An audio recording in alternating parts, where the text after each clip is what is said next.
हनुमान जी की यह कथा अवश्य पढ़ें, सभी संकटों से रक्षा करेंगे। त्रेतायुग में अवतारी सत्ता का अवतरण भगवान राम के रूप में हुआ था। उन्हीं राम के निश्चयहीन करहु मही के महान संकल्प की पूर्ति में हाथ बटाने के लिए ऐसे वानर का प्राकट्य हुआ, जिसे सारी दुनिया हनुमान जी के नाम से जानती है। हनुमान जी की माता का नाम अंजनी बताया जाता है। उन्हें पवन पुत्र भी कहते हैं, अर्थात पवन के समान गतिशील। हनुमान जी में आध्यात्मिकता के संपूर्ण गुण विद्यमान थे। उनका एक विशेष आध्यात्मिक गुण था सेवा। सेवा ही उनकी साधना थी।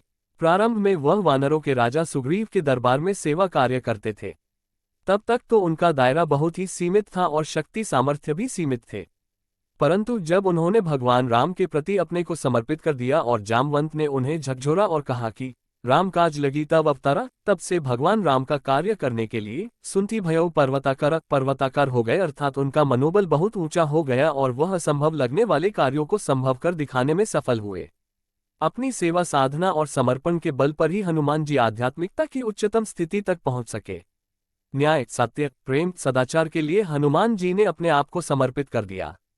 कितने ही अजेय राक्षसों का वध कर डाला और रावण की सोने की लंका जला डाली। सीता जी की खोज कर ली और अपनी अनवरत सेवा समर्पण के बल पर राम के दरबार अर्थात राम पंचायतन में अपना स्थान भी बना लिया। सच्चे उपासक के रूप में हनुमान जी ने परम प्रकाश का निरंतर ध्यान करते हुए उसे अपने रोम रोम में संव्याप्त करके सूर्य के समान अपने को तेजस्वी बना लिया था। Lord Hanuman story. हनुमान जी के जीवन में विवेकशीलता देखते ही बनती है।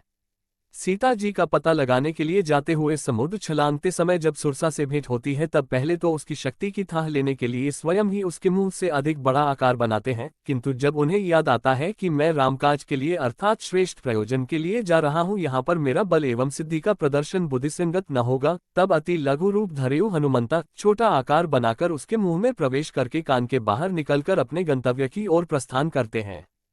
हनुमान जी स्टोरी। हनुमान जी के व्यक्तित्व में निरहंकारिता कूट कूट कर भरी है। उनके जीवन में अहंकार कभी भी देखने को नहीं मिलता। सीता जी की खोज के लिए समुद्र लांघने की चर्चा चल रही है। सभी वानर रीछ अपने अपने बल का बखान कर रहे हैं, किंतु उनमें सर्वाधिक शक्तिशाली होते हुए भी वह चुपचाप बैठे रहते हैं और जामवंत के कहने पर ही अपनी स्वीकृति देते हैं।